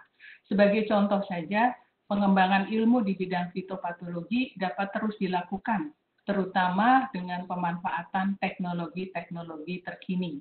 Pada saat kita tidak dapat melakukan penelitian di lapangan karena harus work from home misalnya, mungkin kita bisa mengembangkan teknologi digital dalam bidang fitopatologi. Dan untuk hal ini saya kira kolaborasi dengan berbagai pihak akan memperkuat posisi fitopatologis. Kemudian upaya edukasi untuk masyarakat ini harus tetap kita lakukan dalam masa pandemi ini. Misalnya melalui media online seperti yang kita lakukan saat ini. Dan masih sebetulnya banyak terbuka luas peluang-peluang PFI untuk berkontribusi. Saya kira itu yang bisa saya sampaikan, tapi sebelum saya tutup, saya sepertinya ingin menyampaikan juga kepada Bapak Ibu sekalian, ini kaitannya dengan virus corona gitu ya. Kalau kita lihat History of Virology, ini ternyata virus pertama yang ditemukan, mungkin Bapak Ibu bisa menebak, itu adalah tobacco mosaic virus. Pada tahun 1800 akhir, Ivanovsky dan Begering itu menemukan tobacco mosaic virus sebagai virus penyebab penyakit mosaik pada tembakau, dan itu adalah pertama kali virus ditemukan. Dan Begering di bidang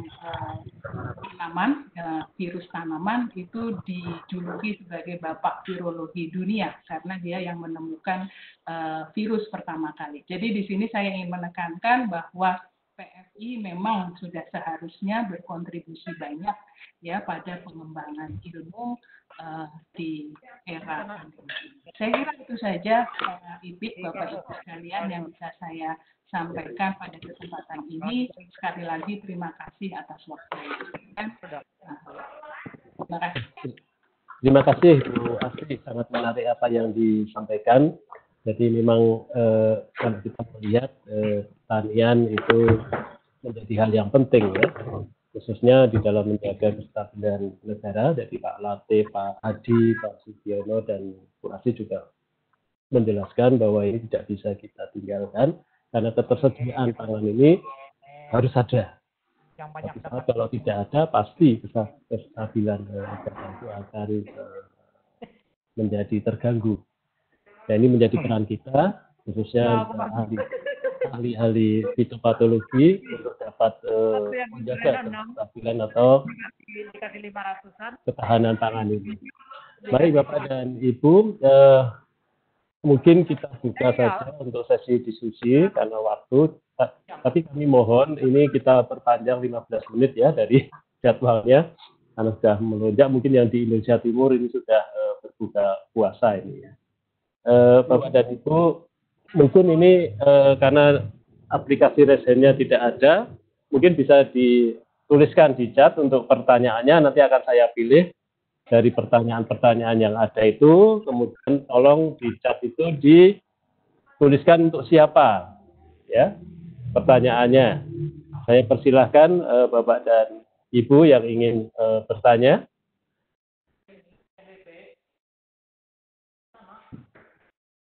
Silahkan, kalau memang raise-nya bisa, raise-nya yang ada, nanti tolong itu dibuka untuk itu, siapa yang bisa bertanya. Silahkan yang mau bertanya.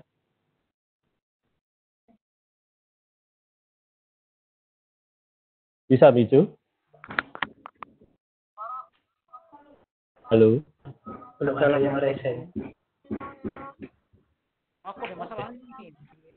Assalamualaikum warahmatullahi wabarakatuh. Waalaikumsalam. Saya dari Balai Penyuluh Pertanian Kabupaten Jombang. Ya. Saya sangat tertarik dengan seminar tadi. Yang saya ingin tanyakan dan mungkin beri masukan bahwa selama ini belum ada semacam standar operasional bagi fitopatologi untuk pengendalian penyakit atau hama tertentu yang sekarang ini petani lebih membutuhkan, Bapak. Oke. Ya, jadi diharapkan mungkin itu nanti fitopatologi bisa disebarkan ke Balai Penyuluh Pertanian se-Indonesia. Jadi kita untuk melaksanakan proteksi tidak sepengetahuan kita saja, tetapi ada prosedur-prosedur yang mungkin dari fitopatologi. Nah, itu pertanyaan saya, Bapak. Terima kasih. Saya sangat tertarik dengan materi tersebut. Terima kasih. Saya kira wassalamualaikum warahmatullahi wabarakatuh. Jadi ini bukan pertanyaan tapi sebagai saran, Pak, ya. Baik, ya, Pak. Kami terima sarannya, dan Bapak mungkin bisa juga nanti aktif di websitenya PSI, sekarang sudah di-upgrade. Di sana nanti kita akan juga sampaikan beberapa artikel-artikel yang seperti Bapak ajukan tadi. Mudah-mudahan nanti segera bisa siap, dan Bapak dan Ibu yang lainnya untuk bisa memberikan materinya dan kita bisa upload di website PSI. Baik, yang lainnya ada pertanyaan? Monggo.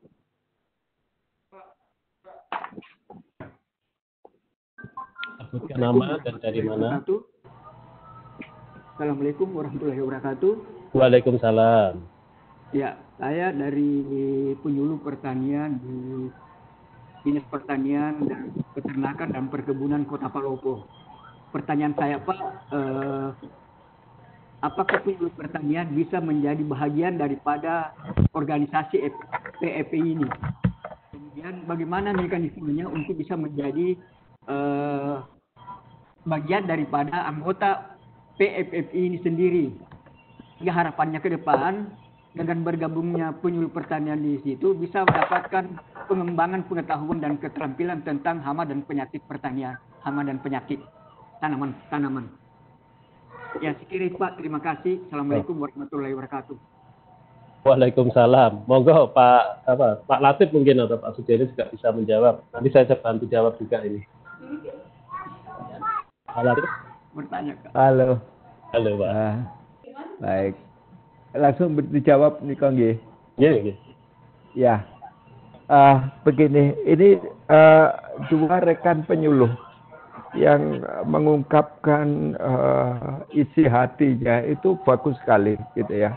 Kita akan tanggapi keduanya ini karena sebenarnya kami welcome siapapun bisa bergabung dengan kami, gitu ya. Tidak ada persyaratan khusus harus S1-nya proteksi tanaman, tidak, gitu ya. Yang penting itu mendaftar, kemudian nanti dari daftar itu kemudian ada konsekuensi.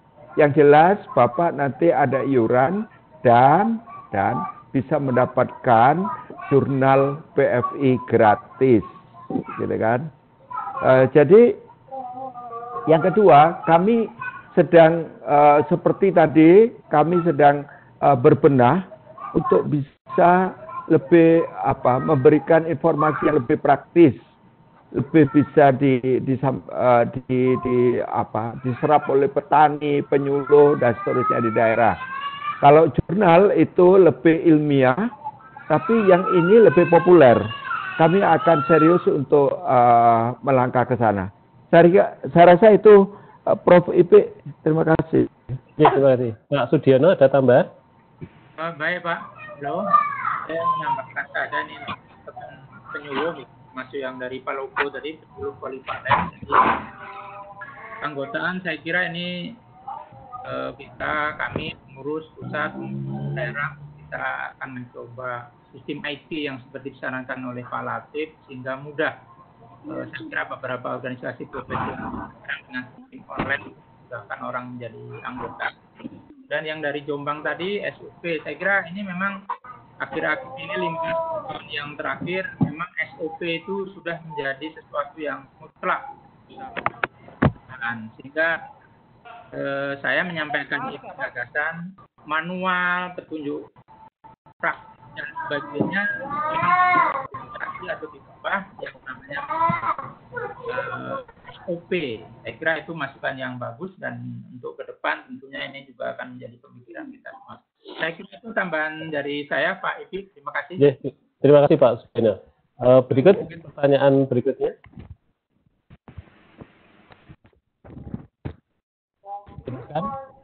Halo. Pertanyaan? Ya, Assalamualaikum warahmatullahi wabarakatuh. Waalaikumsalam. Saya dengan Pak Irwan Lakani dari Palu. Ya, mungkin saran atau pertanyaan tadi ada Pak Sugiono nih dan Ibu Prof. Sri Andri Hidayat tadi sudah menyampaikan tentang pengaruh pemanasan global terhadap hama dan penyakit. Nah, sekarang kan ada kita ketahui setelah terjadinya COVID itu terjadi pengurangan besar-besaran penggunaan bahan bakar fosil dan dilaporkan juga lubang ozon itu sudah tertutup. Nah, ini apakah ada kajian atau seperti apa terhadap terjadinya ini pengurangan bahan bakar fosil ini terhadap keragaman hama atau serangga? Dan bagaimana sebaran penyakitnya seperti itu? Apakah masih sama dengan kondisi yang sebelumnya pemanasan itu dengan nanti pasca ini COVID-19 ini? Terima kasih Pak. Oh, terima kasih Pak. Mungkin Bu Asri dan Pak Adi ini yang bisa menjawab. Silahkan. Tentang efek pengurangan bahan bakar fosil terhadap distribusi atau penyebaran dari OPT. Pak Adi atau Bu Asri bisa menjawab? Saya coba merespon ya, Pak Ipi mungkin tidak menjawab, tapi saya merespon. Ya. Jadi Pak Irwan, terima kasih. Saya kira memang ada hikmahnya itu ya, kondisi pandemik ini. Kita banyak mendapatkan laporan gitu ya, report bahwa dengan berkurangnya aktivitas manusia di luar rumah, jadi manusia sekarang lebih banyak di dalam rumah, katanya gitu ya, lingkungan itu menjadi jauh lebih baik. Mungkin Bapak juga pernah dapat foto-foto kota Jakarta atau kota Bogor atau dengan langitnya yang biru, dengan hewan-hewan yang tadinya tidak pernah kita lihat dia keluar dari tempatnya gitu ya. Nah, ini kan merupakan satu indikator, merupakan suatu pertanda bahwa memang kelihatannya environment berubah gitu ya. Dan tentunya menurut saya ini juga akan berdampak terhadap semua makhluk hidup termasuk mikroorganisme. Jadi ini merupakan salah satu studi yang perlu juga nih kita propose gitu ya untuk kita lakukan pasca pandemi gitu. Apakah memang ada pergeseran hama dan penyakit pada saat pandemi sudah berlalu. Saya kira itu satu topik yang bisa kita diskusikan lebih jauh lagi setelah kita ada data penelitiannya. Mungkin respon saya itu, Pak Irwan. Ya, terima kasih Bu Asri. Saya kira juga ini perlu ditindaklanjuti dengan penelitian karena menarik juga ini pengaruh dari lingkungan yang baik terhadap distribusi atau keberadaan dari OPT. Pak Adi ada tambahan, Pak Adi? Ya, mungkin tambahan nggak terlalu banyak, sama lah akhirnya kita dengan adanya fenomena COVID ini kita barangkali saya kira kita sebagai insan yang beriman pasti banyak hikmahnya, harus kita bisa mengambil hikmahnya, termasuk diantaranya tadi kepedulian. Ternyata kalau kita bisa melakukan sesuatu ya, ternyata ya seperti tadi kalau pengurangan penggunaan bahan fosil ternyata betul-betul efeknya juga betul itu. Juga ternyata ada efek dari foto ozon juga itu kan kita sudah lihat tadi sudah sampaikan pasti memang. Jadi kan pestisida pun kalau kita mau barangkali ya. Kemudian juga seperti bahan penggunaan fosil tadi kalau kita bisa mendeteksi efektivitas artinya kita seperlunya penggunaan terutama tadi juga pestisida tadi yang banyak juga tadi mungkin pertanyaan yang terkait dengan pestisida kok terus meningkat terus itu memang jadi PR kita itu kalau kita itu sadar pentingnya akan lingkungan pentingnya akan lingkungan ini barangkali ya kita perlulah kesadaran pentingnya bijak tadi barangkali itu aja Prof ini enggak terlalu. Baik, terima kasih. Mungkin 2 pertanyaan lagi ya mungkin ya, karena waktu saja. Silakan yang mau bertanya. Dari Maluku. Silakan Pak. Sebutkan nama dan instansinya. Halo.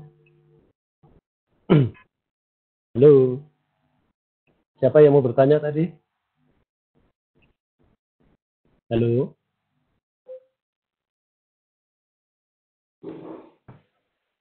Halo. Halo, ada yang mau bertanya?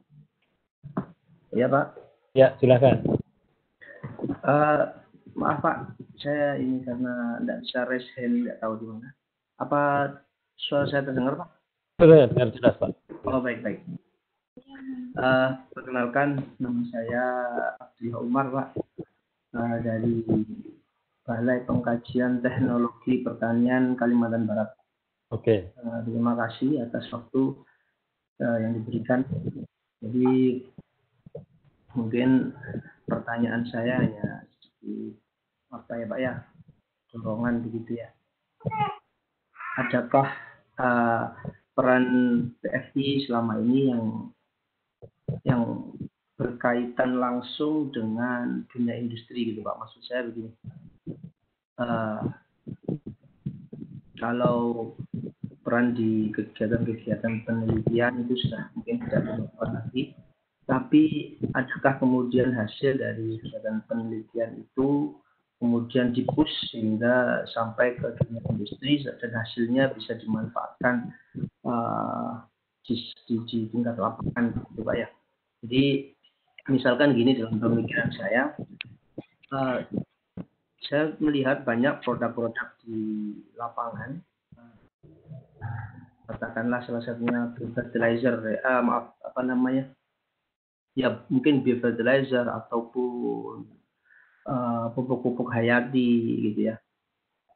Yang saya pikir produknya ini sangat terkait dengan profesi PFI karena di situ ada banyak agen hayati yang dimanfaatkan.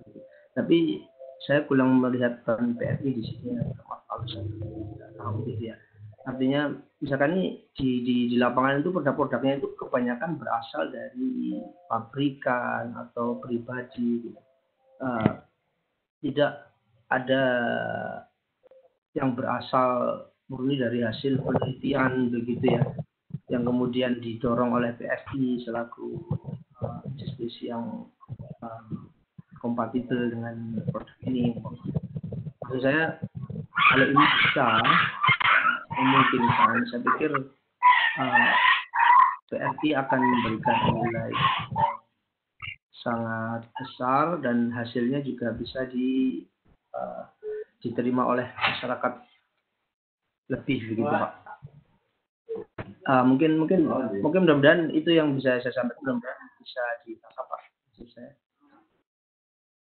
Ya Pak, terima kasih atas masukannya dan itu sangat penting juga dan baik untuk PFI. Memang kalau secara organisasi belum Pak. Kita belum melangkah sampai ke sana, tetapi kalau melihat dari kiprah para anggotanya itu sangat banyak sekali ya yang sudah melakukan hilirisasi dari produknya itu sampai kepada yang bisa diaplikasikan di lapangan. Tetapi ini menjadi masukan yang bagus. Dan paling tidak nanti juga bisa menjadi sumber pendapatan untuk PSI, namun ini juga perlu kerja keras dari semuanya. Baik, mungkin ada tambahan dari para narasumber untuk menjawab pertanyaan tadi. Pak Epi, saya bisa menambahkan. Silakan. Oke, begini, Mas Abdullah Umar ya tadi ya. Begini, PFI itu belum melangkah sampai kepada sertifikasi ya. Sebagai lembaga yang bisa memberikan sertifikat atau lembaga penjamin, belum. Tetapi banyak institusi-institusi atau instansi-instansi yang orang-orangnya itu adalah orang-orang PFI itu sudah memproduksi. Saya rasa sebutlah UGM, IPB, UNPAD dan seterusnya. Belum lagi yang balai-balai. Belum lagi yang instansi yang memang memproduksi itu seperti lembaga pestisida dan seterusnya, gitu ya. Tapi mungkin ke depan perlu dipikirkan nih, PFI bisa saja memberikan kriteria seperti Majelis Ulama memberikan sertifikat halal, gitu kan? Ya, ya. Sehingga masyarakat itu kalau melihat produk yang ada stempelnya PFI, ini jaminannya PFI. Ya, betul, Pak. Mungkin ke depan itu perlu dipikirkan Pak Epi. Saya rasa itu. Terima kasih ini masukannya. Terima kasih Pak Latif. Yang lain? Tambahan Pak Sekjen. Iya, silakan. PFI kayaknya bukan lembaga profesi untuk mencari profit.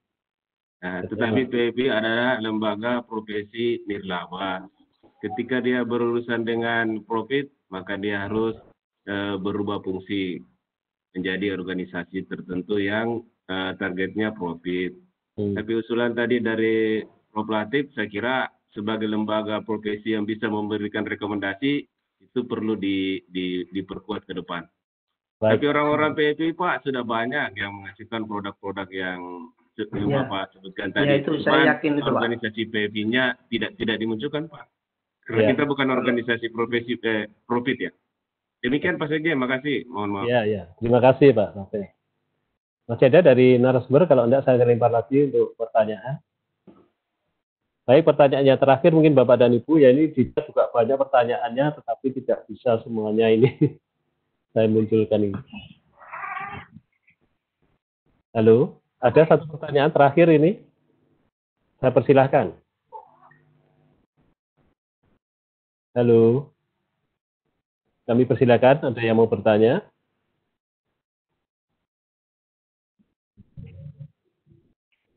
Atau cukup ini? Oh cukup, baik. Bapak dan Ibu, saya kira memang COVID ini menjadi masalah kita bersama, ya. Baik itu dampak langsung maupun dampak tidak langsung. Dampak tidak langsungnya misalkan ada hambatan di dalam transportasi sarana ataupun prasarana di pertanian yang bisa memunculkan gangguan di dalam produktivitas karena kita tidak bisa mengendalikan OPT atau patogen secara baik karena bahan baku atau sarana prasarana tadi terhambat.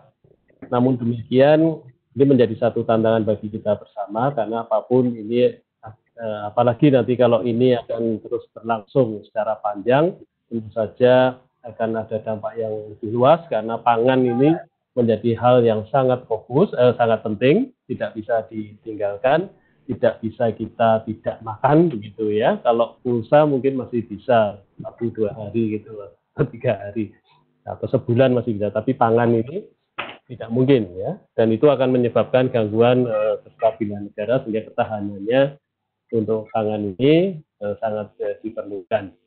Dan beberapa yang bisa saya simpulkan dari keempatnya itu tadi bahwa memang harus ada kolaborasi dengan instansi-instansi yang lain terkait untuk penanganan OPT ini, khususnya di era pandemi COVID-19, dan nampaknya IT juga menjadi hal yang penting Bapak dan Ibu, karena kita lebih banyak bekerja di rumah, Dan beberapa hal yang disampaikan oleh pembicara tadi juga ada dampak perubahan alam dan sebagainya, panas global yang akan mempengaruhi secara langsung maupun tidak langsung.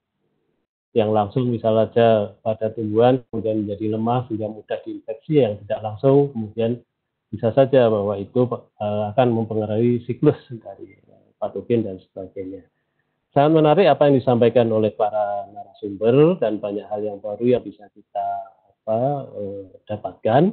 Nah, tentu saja ini karena waktunya juga terbatas, Bapak dan Ibu, saya informasikan bahwa webinar dari PFI dalam rangka 50 tahun PFI ini akan diselenggarakan secara rutin dan insya Allah setiap tanggal 5, kecuali kalau libur nanti bisa digeser ya, tanggal 4 atau tanggal 6-nya tergantung, itu nanti kita lihat. Dan ini hanya untuk webinar berikutnya, hanya bisa nanti diakses oleh para anggota aktif. Artinya anggota aktif itu adalah anggota yang membayar iuran PFI. Namun demikian, bagi Bapak dan Ibu yang bukan anggota, PFI pun masih akan mengadakan webinar untuk konsumsi umum, baik untuk masyarakat dan juga nanti khususnya juga untuk para mahasiswa. Jadi nanti akan ada sesi-sesi tersendiri yang bisa Bapak dan Ibu, dan silahkan untuk website dari PFI, pfi.or.id, itu bisa diakses, nanti beberapa kegiatan akan kami tayangkan di situ. Bapak dan Ibu, khususnya kepada narasumber, terima kasih atas partisipasinya, meluangkan waktunya, dan kepada Bapak Ibu yang lain juga kami ucapkan terima kasih. Mohon maaf tadi di awal kita banyak gangguan, mohon maaf karena tidak baru pertama kali, namun di tengah nanti tadi sudah cukup bagus, dan mudah-mudahan nanti pada webinar berikutnya menjadi semakin bagus. Nanti akan kita usahakan untuk materi ya, dan sertifikat itu nanti akan kita kirimkan. Silahkan nanti bisa lihat di website atau ada pengumuman dari panitia. Terima kasih kepada Micu dan Almira yang sudah menghandle acara ini. Dan saya mohon maaf Bapak dan Ibu apabila di dalam memoderatori acara ini ada hal yang tidak berkenan. Saya kira demikian yang bisa kami sampaikan. Terima kasih untuk semuanya. Jadi tag untuk PFI adalah bersama maju dan membangun negeri. Terima kasih, saya akhiri. Mungkin bisa nggak Mas PFI-nya ditayangkan, saya bisa dikenal oleh yang lain. Siapa Pak? Mars PFI. Siapa Pak? Siap, oke silahkan. Ini Bapak dan Ibu Mars PFI supaya menjadi lebih kenal. Pada waktu kita kongres ini diambil. Punyanya Pak Lukas mungkin ya.